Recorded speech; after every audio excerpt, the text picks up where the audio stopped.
এই হচ্ছে তাদের বাড়ির সবাই, বাবা ছেলে একসাথে খেলাধুলা করছে, মানে তাদের ফ্যামিলি বন্ডিং অনেক ভালো।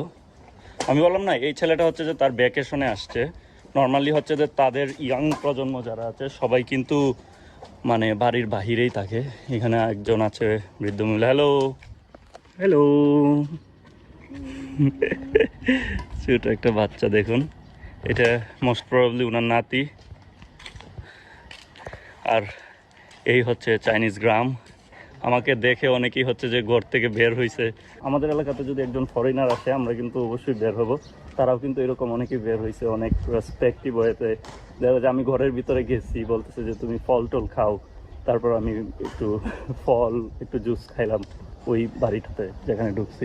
সো চাইনিজ মানুষরা কিন্তু খুবই আন্তরিক এবং খুবই ভালো। এবং তাদের এখানে দেখেন প্রত্যেকেরই কিন্তু একটা করে গাড়ি আছে। এই গাড়ি কিন্তু চায়নাতে কিনতে